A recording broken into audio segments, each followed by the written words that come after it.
मैं तो ऋषि सुनक जी को आज शुभकामनाएं दूंगा, कॉन्ग्रेचुलेशंस कहूंगा कि उन्होंने एक नई पारी शुरू की है और ईश्वर उन्हें सफलता दे, वो आगे बढ़े, ब्रिटेन को भी आगे बढ़ाएं।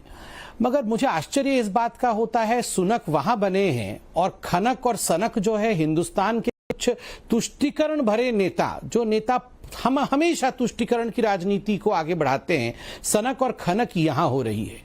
मुझे ये बात समझ में नहीं आती है कि हर विषय में कमेंट करना क्या ये आवश्यक है? आप एक कॉन्ग्रेचुलेशन देते और छोड़ देते। नहीं, ये बहुसंख्यकवाद हिंदुस्तान में चल रहा है। ऐसा हिंदुस्तान में कब होगा? जो महबूबा मुफ्ती बोल रही है ऐसा हिंदुस्तान में कब होगा? उनको जब रविशंकर जी ने पूछा कि आप समय लेके बताइए कि क्या जम्मू कश्मीर में एक हिंदू जो अल्पसंख्यक है वहां पर वो कभी मुख्यमंत्री बन सकता है, इस पर उनके पास कोई जवाब नहीं है। और जहां तक एक लंबी फहरिस्त हिंदुस्तान का है, मैं हिंदुस्तान के संविधान के, हिंदुस्तान के लोगों का नमन करता हूं। ये एक्चुअली देखा जाए तो इस प्रकार का जो डेमोक्रेसी है, इतना बड़ा डेमोक्रेसी कहीं नहीं है। आप डॉक्टर मनमोहन सिंह को देखिए, वो तो अल्पसंख्यक थे। आप अब एपीजे अब्दुल कलाम को देखिए, वो तो अल्पसंख्यक थे। आप डॉक्टर हुसैन को देखिए, जाकिर हुसैन को, जो हमारे राष्ट्रपति रह चुके हैं, वो तो अल्पसंख्यक थे। फखरुद्दीन अली अहमद अल्पसंख्यक थे। द्रौपदी मुर्मू आज पूरे विश्व में हमारे लिए प्राइड का विषय है कि एक ट्राइबल महिला को साधारण बैकग्राउंड से हिंदुस्तान ने प्रथम महिला बनाया है। क्या ये सब कुछ हिंदुस्तान में दिखता नहीं है किसी को? तुष्टिकरण इनका बहाना है, ये हर जगह तुष्टिकरण ढूंढते हैं। तहसीन पूनावाला, सवाल तो यही उठता है तहसीन पूनावाला के ब्रिटेन में कुछ हो रहा है, वहां गीता पर शपथ लेने वाले आज वहां के प्रधानमंत्री बन रहे हैं। तो मैं आपसे पूछना चाहती हूं कि यहां पर गीता पर शपथ लेने वालों को तो आप कहते हैं कि ये जिहाद सिखाता है गीता, वहां पर आप कहते हैं कि माइनॉरिटी, यहां पर आप कहते हैं कि जो मेजॉरिटी है। तो माइनॉरिटीज का इतना ही ध्यान है तो कश्मीर में, जिस तरह संबित पात्रा ने कहा, कश्मीर में हिंदू चीफ मिनिस्टर अगर बन जाए तो क्या दिक्कत है? डीलिमिटेशन के बाद जो महबूबा मुफ्ती का बयान आया था उसे तो शायद आप याद करेंगे। महबूबा मुफ्ती ने कह दिया था ये तो यहां डेमोग्राफिक चेंज करना चाहते हैं या अनर्थ करने वाले हैं जम्मू कश्मीर में। ऐसा क्यों? ब्रिटेन को देखिए ना, आप भी तो कुछ सीखिए। नमस्कार नाविका जी, अव्वल तो आपको सभी पैनलिस्ट को दिवाली की ढेर सारी शुभकामनाएं, बिलेटेड शुभकामनाएं। और आपको मैं ढेर सारा साधुवाद देना चाहता हूं कि आपने एक बहुत महत्वपूर्ण इशू पे आज आप चर्चा और डिबेट कर रहे हो। महबूबा मुफ्ती पर मैं क्या टिप्पणी करूं? ये तो संबित भाई और भाजपा की अलायंस पार्टनर है, दोनों साथ में मिलकर गठबंधन में सरकार बनाए, और जब भी भाजपा तकलीफ में होती महबूबा मुफ्ती प्रकट होती है और ऐसे कुछ बयान देती जिससे भाजपा का सीधा सीधा फायदा होता। ये तो इनका क्या रिश्ता क्या कहलाता है, ये संबित भाई इसका उत्तर दे। महबूबा मुफ्ती पे मैं उत्तर नहीं दूंगा। उनकी बहन जब किडनैप हो गई थी, संबित भाई की पार्टी इस केंद्र में सरकार में थी और आतंकवादियों को रिलीज किया उनकी बहन को छोड़ने के लिए। ये रिश्ता क्या कहलाता है, आप इस पर उत्तर दीजिए। मैं बात करूंगा ऋषि सुनक और भारत की लोकतंत्र पे, जिसपे मुझे अटूट विश्वास है। भारत के लोकतंत्र ने सबसे पहला, काफी वेस्टर्न मुल्कों के पहला यूनिवर्सल एडल्ट फ्रेंचाइजी दिया। इसका विपक्ष किसने किया? आरएसएस ने इसका विपक्ष किया। भारत ने विश्व की दूसरी प्रधानमंत्री दी, महिला प्रधानमंत्री। इसका अपमान किसने किया? गुंगी गुड़िया इंदिरा जी को कौन बुलाता था? भारतीय जनता पार्टी, भारतीय जनसंघ।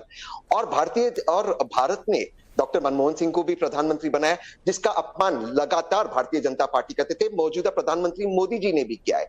लेकिन भारतीय जनता पार्टी से मेरा एक ही सवाल है, आप जब आज डाइवर्सिटी की बात करते हैं संबित भाई, दो सवाल के उत्तर दो।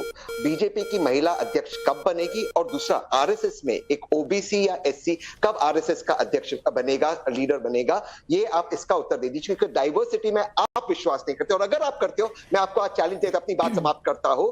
आप महिला रिजर्वेशन बिल पास की दीजिए, राज्यसभा में वो जीवित है और बिल खत्म नहीं होता राज्यसभा में, लोकसभा में आपका बहुमत है। अगर आप डाइवर्सिटी में विश्वास करते हो, महिला रिजर्वेशन बिल पास कर दीजिए। चलिए, आपने सवाल उठाए हैं सीधे बीजेपी आरएसएस पर, तो मैं संबित पात्रा को समय देती हूं आपको जवाब देने का, इससे पहले कि मैं आगे बढ़ूं। संबित पात्रा जी। देखिए नाविका जी, इस देश के लोकतंत्र पर, इस देश के सोच पर जो लोग सवाल उठाते हैं, मैं उनसे एक सीधा सवाल पूछता हूं।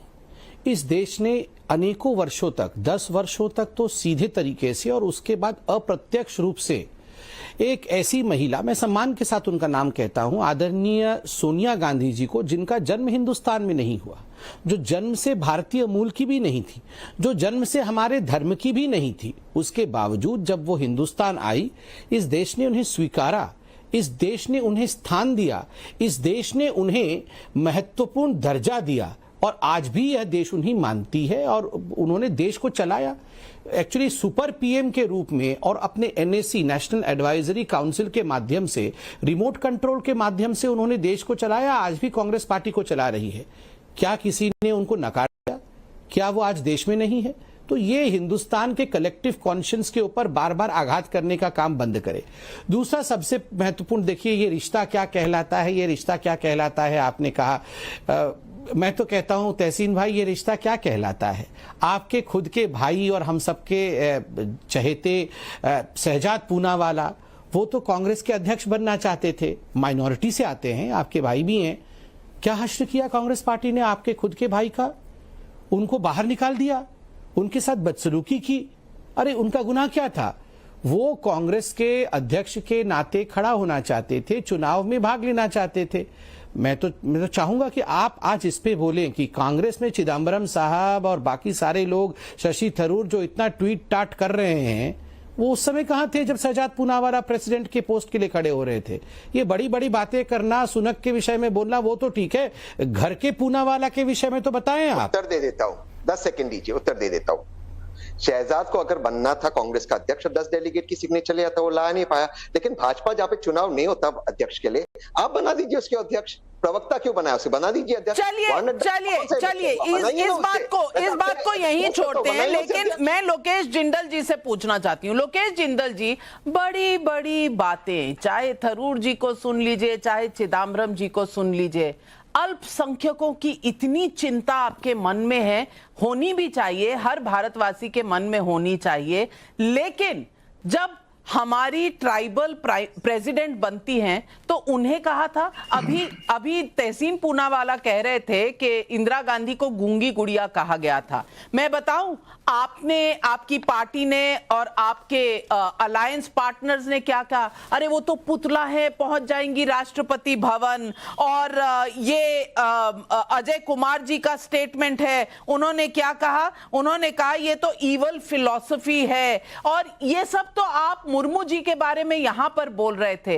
अरे इतना अच्छा लगता है लंदन, इतना अच्छा लगता है ब्रिटेन और वहां की बातें, तो भैया अंग्रेजों के साथ हो लेते वहां के।